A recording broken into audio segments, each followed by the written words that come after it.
രണ്ടാമത്തെ കാര്യം, ഇന്ന് അദ്ദേഹം നടത്തിയ പ്രസ്താവന നിങ്ങൾക്കറിയാം.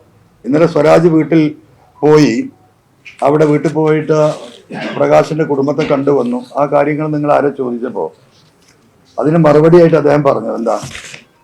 അദ്ദേഹം പറഞ്ഞ മറുപടി, ഞാൻ പരമാവധി ആളുകളെ കാണാൻ തിരക്കുകയാണ്. എന്താണ് ആ വാക്കിന്റെ അർത്ഥം? ആ വാചകത്തിന്റെ അർത്ഥം എന്താ? ഈ പറയുന്ന VV പ്രകാശും കുടുംബവും മനുഷ്യർ പോലും അല്ല. ഇവിടെ KPCCയുടെ AICCയുടെ നേതാക്കന്മാർ മുഴുവൻ പോയി ആ കുടുംബത്തോട് കണ്ടു. അദ്ദേഹത്തിന്റെ സ്മരണകൾ ഈ നാട്ടിലുണ്ട്, ഒരു തർക്കമില്ല. എൻ്റെ കൂടെ പഠിച്ച, എൻ്റെ 1 ഇയർ സീനിയറായി പഠിച്ച KSUവിൽ ഒരുമിച്ച് പോരാടിയ വ്യക്തി കൂടിയാണ്.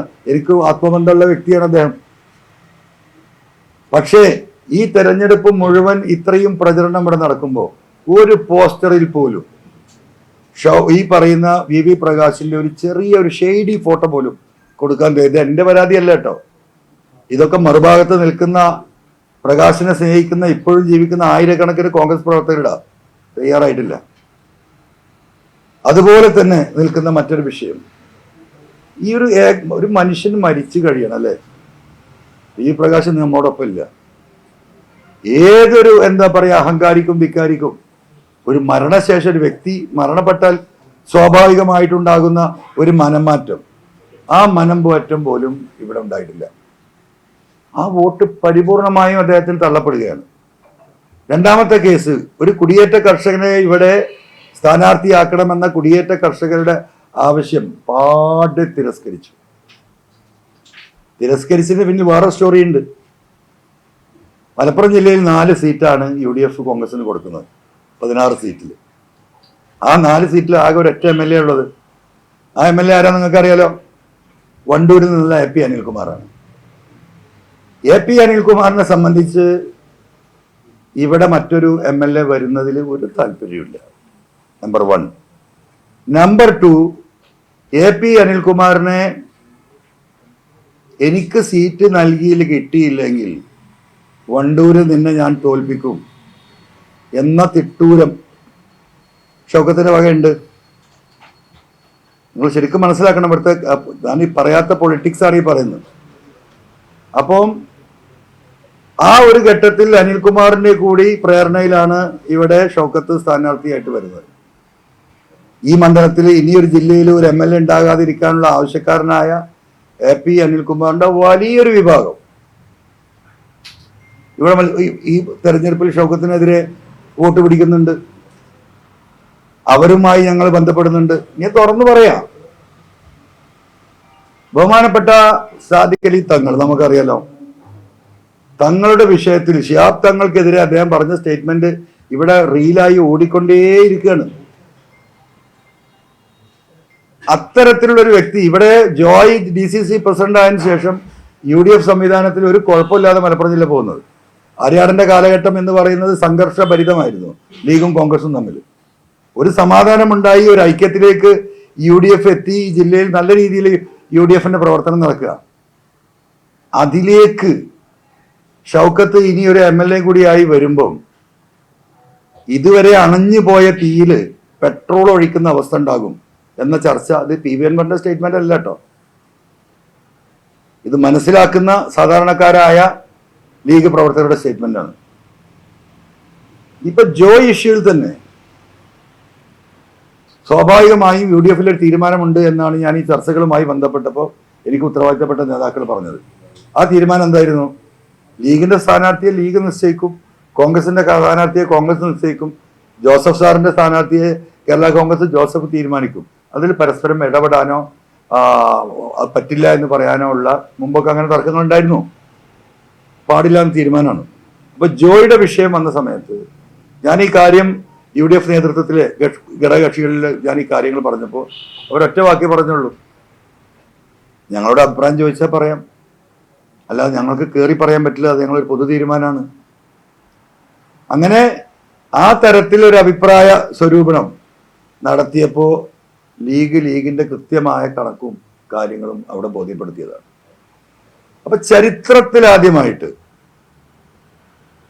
പാണക്കാട് സാദിഖ് അലി തങ്ങളുടെ അവസാനമായിട്ടുള്ള ഒരു റിക്വസ്റ്റ് അത് നിഷേധിക്കപ്പെട്ടു എന്ന് മാത്രമല്ല, ഞാൻ ജയിപ്പിക്കും, ഞാൻ അപ്പൊ കാണുന്നുണ്ടല്ലോ നിങ്ങൾ ഈ ഞാൻ പിണറായി അഹങ്കാരം കാണിക്കുമ്പോൾ നമുക്ക് മനസ്സിലാക്കാം എന്ത് ബേസിലാണ് അദ്ദേഹം കാണിക്കുന്നത്. ഈ പറയുന്ന ഈ അഹങ്കാരം, ഒരാളില്ലെങ്കിലും ഞാൻ ഇതിനെ ജയിപ്പിക്കുന്നു.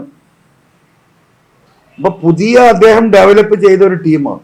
കോൺഗ്രസിന്റെ ഉത്തരവാദിത്തപ്പെട്ട തലമുതിർന്ന മുഴുവൻ നേതാക്കളെയും സൈഡ് ലൈൻ ചെയ്തു. ഒരു വാക്ക് പോലും ഉച്ചരിക്കാനും ചർച്ച ചെയ്യാനുള്ള അവസ്ഥ കളഞ്ഞു. പിന്നെ അതിനെ കൺട്രോൾ ചെയ്ത് ഇന്ത്യൻ യൂണിയൻ മുസ്ലിം ലീഗ് ഇല്ലെങ്കിൽ UDF ഉണ്ടോ? വസ്തുത അതല്ലേ. മലയോര കുടിയേറ്റ കർഷകരായിരുന്നു കോൺഗ്രസിന്റെ മറ്റൊരു നട്ടല്. അത് പൂർണ്ണമായും സൈഡ് ലൈൻ ചെയ്തില്ലേ. മാധവ് ഗാഡ്ഗിൽ കമ്മീഷൻ റിപ്പോർട്ട് ഈ നാട്ടിൽ നടപ്പിലാക്കണമെന്ന് പറഞ്ഞ് നേതൃത്വം നൽകിയ ഹരിത MLA-മാരുടെ ലീഡറായിരുന്നു ഈ പറയുന്ന പ്രതിപക്ഷ നേതാവ്. മലയോരത്ത് അദ്ദേഹത്തിന്റെ പേരുച്ചരിക്കാൻ വയ്യ, ഞാൻ അനുഭവിച്ചതാ. ആ കർഷകരാണ് ഇവിടെ ഈ വിഷയം നേരിടുന്നത്. ആ കർഷകരുടെ ചോദ്യത്തിന് ഇപ്പോഴും ഉത്തരം നൽകാൻ പ്രതിപക്ഷ നേതാവിന് ഈ നിമിഷം വരെ സാധിച്ചിട്ടില്ല. പിന്നെ ഈ അഹങ്കാരം വെച്ച് നടക്കുകയാണ്. പിന്നെ എവിടുന്നാ വോട്ട്? ആരാണ് വോട്ട് ചെയ്യുക? ഇത്രയും കാര്യങ്ങൾ ഇവിടെ വളരെ ഗൗരവമായി ചർച്ച ചെയ്യുകയാണ്. ഇനിയിപ്പോ നമുക്ക് സ്വരാജിന്റെ കാര്യം എടുക്കാം. സ്വരാജ് CPM തോറ്റമ്പി കിടക്കാണ്. CPM എന്ന് പറയാൻ പറ്റില്ല. ഈ പിണറായിസത്തെ തോൽപ്പിക്കുന്നതിന്റെ മുൻപന്തിയിൽ പാവപ്പെട്ട സഖാക്കളും തൊഴിലാളികളും ആകുമെന്ന് ഞാൻ പറഞ്ഞു. 35,000 വോട്ടിന്റെ മുകളിൽ ഒരു വോട്ട് സ്വരാജിന് കിട്ടാൻ പോകുന്നില്ല. ഇന്നലെ ഞാൻ പോത്തുകല്ലിൽ വോട്ട് ചെയ്യിക്കാൻ പോയപ്പോ അവിടുന്ന് കുറച്ച് കർഷകർ വോട്ട് ചെയ്യിക്കുമ്പോഴേ എന്നോട് പറഞ്ഞെന്താ അറിയോ, അൻവർക്ക് നിങ്ങൾ ധൈര്യമായിട്ട് ചോദിക്കോ, ഇവിടുന്ന് വീട് വിട്ടു പോയനല്ലേ അവൻ, അങ്ങാടി പോയി വീടുണ്ടാക്കിയില്ലേന്നു. ആരാ പറഞ്ഞു? പച്ച സഖാവാണ്. ഈ മലയോരത്തായിരുന്നു ആരുണ്ടായിരുന്നത്? മലയോരത്ത് താഴ്വരയിൽ പോത്തുകല്ല് പറഞ്ഞാൽ നിങ്ങൾക്കറിയാം, ആ ഗ്രാമത്തില് ആ കാർഷിക മേഖലയിലായിരുന്നു സ്വരാജ് വീട് വെച്ച് താമസിച്ചിരുന്നത്. ആ വീട് വിറ്റ് ഇവിടെ നിലമ്പൂർ ടൗണിൽ വന്ന് വീട് വെച്ചു. ഇവർക്കൊക്കെ എന്ത് കമ്മിറ്റ്മെന്റ്! അവന് അതിന് സൗകര്യമുണ്ട്, ഞങ്ങളെ അങ്ങോട്ട് പോകണം അൻവർക്കാ, നിങ്ങൾ ധൈര്യമായിട്ട് മുന്നോട്ട് പോ എന്ന് പറയുന്നത് ആരാ? ഇവിടുത്തെ സഖാക്കളാ. ഇത്രയും വിഷയമുണ്ടായിട്ട് ഈ മലയോര വിഷയത്തിൽ ഒരു വാക്ക് പറയാൻ ചില SNDP-യുടെ പ്രവർത്തകർ വന്നു. അവർ പറഞ്ഞു, അൻവർക്കാ നിങ്ങൾ മുന്നോട്ട് പോയിക്കോ. ശബരിമല ഞങ്ങളുടെ നെഞ്ചിൽ ഇപ്പോഴും തീയാണ്. ഒരാൾ, പിണറായി പോലും ആ രീതിയിൽ പറഞ്ഞിട്ടില്ല. ഞങ്ങൾ നിങ്ങളുടെ കൂടെയാണ്. ഇവിടെ മതേതരത്വ നിലപാട് സ്വീകരിക്കുന്ന ഒരു വ്യക്തി നിങ്ങൾ തന്നെയുള്ളൂ. പിന്നെ ഏത് വോട്ടാണ് കിട്ടാൻ പോകുന്നത്? ഇന്നലെ വോട്ട് ചോദിച്ച് നടക്കുമ്പം നമ്മുടെ എന്താ പറയാ, ഈ തൊഴിലുറപ്പ് തൊഴിലാളികൾ ആ കൊടും മഴയത്ത് വിറച്ച് പണിയെടുക്കുകയാണ് സ്ത്രീകൾ. 70 വയസ്സുള്ളവരും 75 വയസ്സുള്ളവരും അതിലുണ്ട്. ഒരു 25 വയസ്സ് തുടങ്ങിയിട്ട് എന്നോ സർക്കാർ പ്രഖ്യാപിച്ച അവർക്ക് റെയിൻകോട്ട് കൊടുക്കും, ഷൂ കൊടുക്കുന്നു മഴക്കാലത്ത്. രാവിലെ പോയി ഇവർ പണിയെടുത്ത അടിമകളെ പോലെ ഈ സ്ത്രീകളെ ഈ കൊടും മഴയത്ത്, നേതാക്കന്മാരൊക്കെ വീട്ടിൻ്റെ അകത്ത് നല്ല സൗകര്യത്തില് LC സെക്രട്ടറി അടക്കം ജീവിക്കുമ്പോ ജീവിതത്തിന്റെ രണ്ടറ്റം മുട്ടിക്കാൻ പോകുന്ന ഈ പാവപ്പെട്ട തൊഴിലാളികളെ ഒരു റെയിൻകോട്ട് 100 രൂപയാണ്, ഒരു ഷൂസിന് 10-300 രൂപ വരും. അവരുടെ പ്രതികരണമാണ്, ആശാവർക്കന്മാരുടെ പ്രതികരണം ഞാൻ പറയേണ്ടതില്ല. അപ്പൊ ഒരു തൊഴിലാളി വർഗ പാർട്ടി പരിപൂർണമായിട്ടും ഈ പറയുന്ന ലെവലിലേക്ക്, അദാനി അംബാനിമാരുടെ പാർട്ട്ണർഷിപ്പിലേക്ക് ഉയർന്നതിന്റെ പ്രതിഫലനം അത് തന്നെയാണ്. ഇവിടെ സ്വരാജിനെ സംബന്ധിച്ച് ജനങ്ങൾ അടിച്ചിട്ടിരിക്കുകയാണ്, ഒരു നിലക്കും എഴുന്നേൽക്കാൻ കഴിയാത്ത വിധം. പിണറായി ഇപ്പൊ ഒരാഴ്ചയെ നിന്നുള്ളൂ. ഈ പറയുന്ന 2 ആഴ്ചയും ഇവിടെ നിന്നാൽ ഒന്നും കൂടെ നമുക്കൊരു ബെറ്റർ പൊസിഷനിലേക്ക് വരുമായിരുന്നു. ഇതാണ് സ്വരാജ് പ്രത്യക്ഷത്തിലുള്ള അദ്ദേഹത്തിന്റെ ഇന്നത്തെ അവസ്ഥ.